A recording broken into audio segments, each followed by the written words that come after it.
Domestic and family violence is any behaviour that seeks to control or manipulate another person. But I guess when we talk about this in a disability context, it has different forms that are really important to note and to recognise. Look, the physical things are usually obvious, even though we might try to hide them. Maybe a support worker comes in doing the personal care and they're noticing bruises that are unexplained. But it goes way beyond that. The physical violence is so easy to identify. People are on that pretty quick.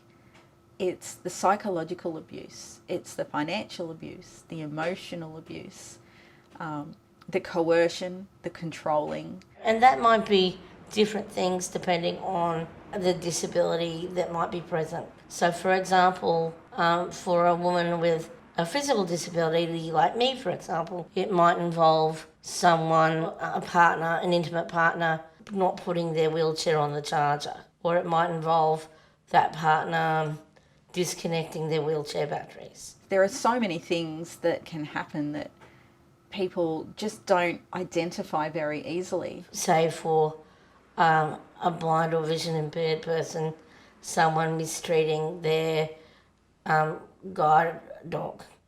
For someone who's deaf, it might involve taking away their hearing aids.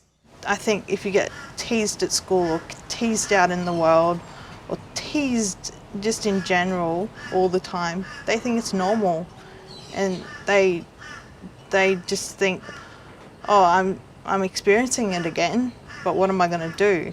And for a person with an intellectual disability, it might be more that emotional forms of violence, calling them stupid, telling them that they'll never be able to survive without them, those sort of things. So it's particularly playing on particular vulnerabilities around the disability and highlighting them to assert power and control. Things like financial control, when the person can't tell you how much money they have on hand in their bank account, or they don't even have access to their own bank account.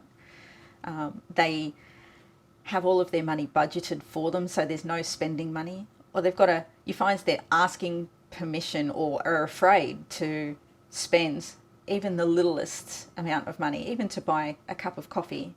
Or it might even involve the partner cutting off their phone so they can't talk to anyone in the outside world, and they're very vulnerable. There are then often more subtle things that happen. You might identify that a person suddenly seems over-medicated or sedated, excessively, that doesn't fit within what their normal medication routine should be. Or if they're having, repetitive visits to the ER for things that doctors just cannot explain, like hypoglycemic attacks when they don't have a diabetic problem. And it could even come from the perpetrator telling stories about, she's not eating. And, the actual story might be that person's not providing food, but they build a story around it. If you're someone who's important in the life of a person with a disability, then if you're noticing something is wrong, you need to do something, you need to act. Yeah, if there's something going wrong and you can see it and you know what's happening, you should stand up and say, hey, this is not right. And whether that be talking to the person directly or talking to an agency that may be able to provide support, you need to do something, because the longer it's left, the more dangerous it becomes.